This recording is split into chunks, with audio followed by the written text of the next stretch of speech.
இவர்கள் யாவருக்கும் அடியேன் பணிவான வணக்கத்தை தெரிவித்துக் கொள்கின்றேன். இன்று நாம் ஆலயத்தில் தாய்மானவர் விழா, மகிழ்ச்சி தாய்மானவர் விழா இப்பொழுது நடந்து கொண்டிருந்தது. விழாவிற்கு முனைவர் சி சதானந்தன் இணை பேராசிரியர், தமிழ் துறை துவாரகாஸ் கோவர்தன் தாஸ், வைஷ்ணவ கல்லூரி தன்னாட்சி அரும்பாக்கத்திலிருந்து வந்து நமக்காக வந்திருந்தார்கள். அவர்களை ஆலயத்தின் சார்பாக நன்றியை தெரிந்து கொள்ளணும். நமக்கு இன்னைக்கு அவங்க வந்து தாய்மானவரை பற்றி நிறைய விஷயங்கள் சொன்னாங்க. தமிழாசிரியர் சொன்னாதான் அவங்க வாயிலிருந்து கேட்கும் போது விஷயங்கள் வந்து நமக்கு நிறைய, அவர்கிட்ட ஒரு இங்கிலீஷ் வார்த்தை கூட இன்னைக்கு நம்ம பார்க்கவே இல்லை. அவ்வளவு தமிழ் வார்த்தைகள் தான்.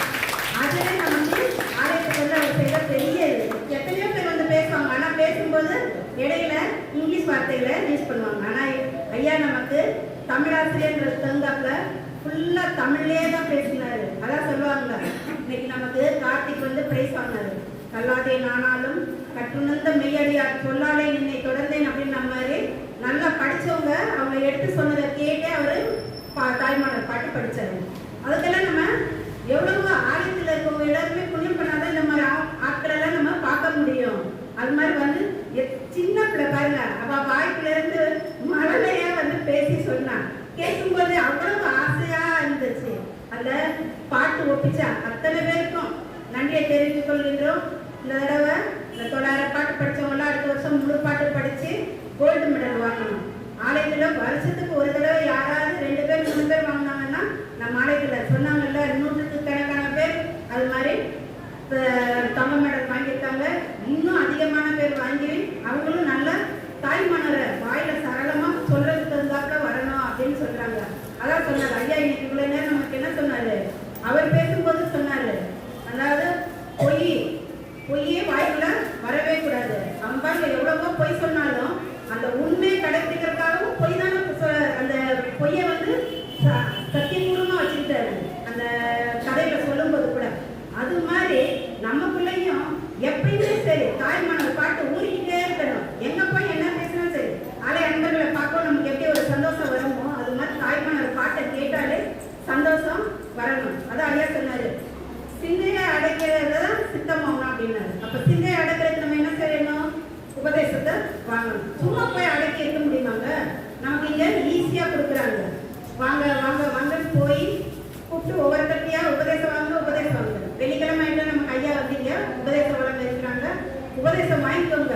அதான் அவர் சொன்னாரு, அந்த ஒரு சொல் கொள்ளாதது நமக்கு தோஷம் ஆயிடுமா.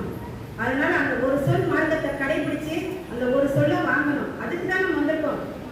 பிறந்து இறந்தது நீ போதும் பிறவில்லா பெருங்கடலை நீந்தணும்னா அந்த உபதேச பொருளை வாங்கினாக்கா நம்ம பிறவில்லா பெருங்கடலை நீந்த முடியும். அதுக்கு நமக்கு குரு உபதேசம் இங்கே கொடுக்கப்படுது. எல்லாரும் வந்து அதை அடைஞ்சு பயனடையணும்னு சொல்லி கேட்கிறோம். எல்லாரும் வந்து அந்த ஆனந்த நிலை அடையணும். யோகாசன அடையவே எதுக்கு இருக்கு? யோகா நம்ம உடம்பு நல்லா பார்த்துக்கிறதுக்காக, இயற்கையா வந்து நல்ல தியானத்துல இருக்கிறதுக்கு, மனசை அமைதிப்படுத்துறது, ஆசனம் அந்த அப்படி ஒவ்வொன்றா பிரிச்சு பார்க்கும்போது ஆனந்தமா தான் இருக்குது. அந்த நிலை எல்லாரும் வந்து அடையணும். எல்லாம் அந்த இதை தெரிஞ்சுக்கிடணுன்றதுக்காக தான் வந்துட்டு போயிட்டு இருக்கோம். யாரும் வந்து மிஸ் பண்ணிடாதீங்க. நம்ம இங்க வந்தவங்க எல்லாருமே அதையும் போடி தேனி மதுரையில எல்லாம் குருமாதாச்சியா இருக்க சண்முகதாயம்மாள் அவங்க வந்து இப்ப இல்லை. அவங்க இருக்கும்போது சொல்லுவாங்க, தாய்மானவர் புஸ்தகத்தை கையில வச்சு தாய்மானவர் பாடலை படிச்சவங்க எல்லாம் சொர்ணத்தை கையில உள்ளவங்களாம். சொர்ணம்னு இன்னைக்கு தங்கம் விற்கிற விலையில யாராவது தங்கம் வாங்கவும் முடியாது, தங்கத்தை கையில அள்ளி பார்க்க கூட முடியாது. ஆனா தாய்மானவர் பாட்டை படிச்சவங்களும் அதை அறிஞ்சவங்களும் கை நிறைய தங்கத்தை இந்த புக்கை கையில வச்சிருந்தாலே நம்ம தங்கத்தை அந்த எடைக்கு தங்கம் கூட வாங்க முடியாது. அந்த எடையோட பொருளுக்கு தகுந்தாக்க அந்த புக்கை நம்ம கையில வச்சிருக்கோம்னா அதுக்கு நம்ம சாமிஜிக்கு பெருமை. நம்ம சாமிஜிக்கு தான் அது பெருமை. நம்ம கோமு சாமிஜி நமக்காக அந்த தாய்மானவர் மூலம் கொடுத்துருக்காரு. அதை எல்லாரும் இன்னைக்கு ரொம்ப ஈஸியா படிச்சு நிறைய பேர் ஒப்பிச்சாங்க. மேலவங்க எல்லாம் சிறந்து அதுல வரணும்னு சொல்லி கேட்டுக்கிட்டு இன்னைக்கு திருவிழா கேட்ட தேனுடைய அவங்களுக்கும் நன்றியை கூறிக்கொள்கின்றோம். வந்து சிறப்பித்த அனைவருக்கும் நன்றியை கூறிக்கொள்கின்றோம். இன்று நமக்கு வரவேற்புரை வழங்கிய துணை பொதுச் செயலாளர் இன்பராஜன் ஐயா அவர்களுக்கும் நன்றியை தெரிவித்துக் கொள்கின்றோம். அடுத்ததாக நமக்கு அறக்கட்டளை பௌர்ணமி, இன்னைக்கு நமக்கு ஆலயத்தில் பௌர்ணமினா தான் அதுக்கு அறக்கட்டளை இருக்கும். அவங்களோட அறக்கட்டளையிலிருந்து தான் பௌர்ணமி நிகழ்ச்சி நடந்துகிட்டே இருக்கும்.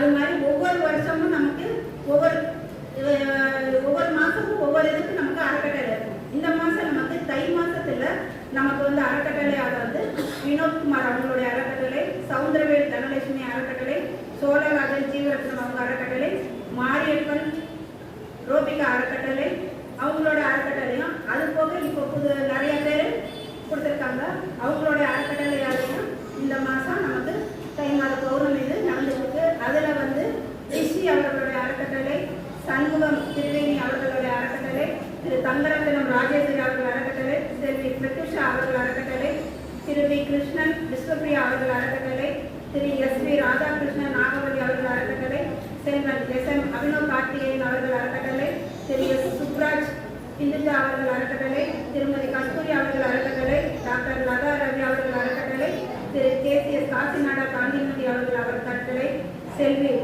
ஹர்ஷினிதா ஆனந்தராஜ் அவர்கள் அறக்கட்டளை, செல்வன் கோபி செல்வராஜ் அவர்களுடைய நன்கொடையாலையும் இன்றைய இது வந்து பௌர்ணமி தேதிக்கு அறக்கட்டளையாக கொடுத்தாங்க. அவங்களுக்கு எல்லா வளமும் நலமும் கிடைக்கணும்னு சொல்லி கேட்டுட்டு நம்ம கீழே எல்லாருமே அவங்க பிரார்த்தனை எல்லாம் வேணால் அந்நேரம் கொடுத்துருந்தோம். அவங்களுக்கும் எல்லா வளமும் நலமும் கிடைக்கணும்னு சொல்லி கேட்டுட்டு இன்றைய அறக்கட்டளையில் வந்து புதுசாக ஒருத்தவங்க அறக்கட்டளை நிறைவேற்றாங்க.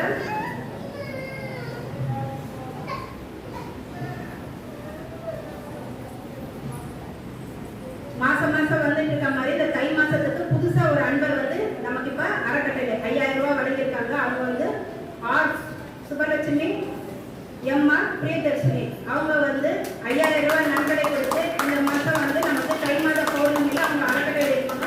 அவங்களோட அறக்கட்டளை அடுத்த வருஷத்துல இருந்து அவங்க வந்து அதுல கலந்து அதில் பயனடையலாம் என்று கேட்டுக்கொள்கிறோம்.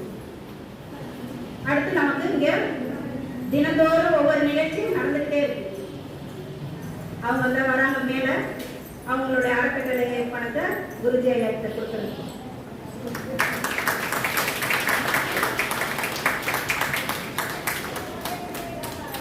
யோகாசனாலயத்தில் வந்து தினந்தோறும் காலை மாலை வகுப்புகள்லாம் நடைபெறுகிறது. காலையில் 6 மணிக்கு பிரார்த்தனை, மாலையில் 6 மணிக்கு பிரார்த்தனை, காலையில் 6 மணி பிரார்த்தனையோட சேர்த்து வேதாந்த வகுப்பு நடைபெறுகிறது, மௌன வகுப்பு நடைபெறுகிறது, தாய்மலர் பாடல்கள் படிக்கிறாங்க. இதோட நம்மளுடைய யோகாசனாலயத்தில் ஆசன வகுப்பு நடைபெறுகின்றது காலையில் 6 மணிக்கு. அது மாதிரி 10 மணிக்கு மேலே பெண்களுக்கும் அதே மாதிரி யோகா வகுப்பு நடைபெறுகிறது. மாலை 6 மணிக்கு அதே மாதிரி பிரார்த்தனை முடிஞ்சதுக்கு அப்புறம் திங்கட்கிழமை வேத வேள்வி நடைபெறுகிறது. செவ்வாய்க்கிழமை 6 மணி பிரார்த்தனைக்கு அப்புறம் பஜனை வகுப்பு நடைபெறுகிறது. புதன்கிழமை பிரார்த்தனைக்கு அப்புறம் வேதாந்த வகுப்பு நடைபெறுகிறது. வியாழக்கிழமையும் பிரார்த்தனைக்கு பிறகு வேதாந்த வகுப்பு நடைபெறுகிறது. வெள்ளிக்கிழமை வந்து பிரார்த்தனைக்கு அப்புறம் படிமுறை தியானம் நடைபெறுகிறது. சனிக்கிழமை வந்து பிரார்த்தனைக்கு அப்புறம் பஜனை வகுப்பு. இதெல்லாம் சாயங்கால வகுப்புகள். ஞாயிற்றுக்கிழமை பாடல்கள் படிக்கின்றார்கள். 2 நேரமே சாயந்தரம் கிளாஸ் இருக்கு. எல்லா வகுப்புலையும் வந்து கலந்துக்கோங்க. யோகா மட்டும்தான் இல்லாம மனசுக்கு அமைதி வேணும்னா இந்த தாய்மானவர் பாட்டு வேதாந்த வகுப்பு கடைபிடிச்சாதான் நம்ம மனசு அமைதியாகவும் தியானத்தில் இருக்க முடியும். சிந்தையை அடக்கி சும்மா இருக்கிற நெறியை நம்ம அறிய முடியும். அதுக்கு யோகாசனாலயத்துக்கு தொடர்ந்து வர வேண்டும் என்று கேட்டுக்கொண்டு வந்து சிறப்பித்த அனைவரையும் ஆலயத்தின் சார்பாக நன்றியை தெரிவித்துக் கொண்டு ஆலய பிரார்த்தனையுடன் இதை வகுப்பானது நிறைவு செய்யப்படுகின்றது. கீழே எல்லாருக்கும் சாப்பாடு இருக்கு, அமைதியாக இருந்து அன்னம் மருந்து செல்லும்படி கேட்டுக்கொள்கிறேன். காலமோடு தேச வர்த்தமான ஆதி கலந்து நின்ற நிலைவாழி கருணை வாழி மாலரவும் சைவ மதங்கள் ஆகி மகாரீகமான அருள் மரபு வாழி ஜாலமிகும் எளியே நிவழக்கு பேச தயவு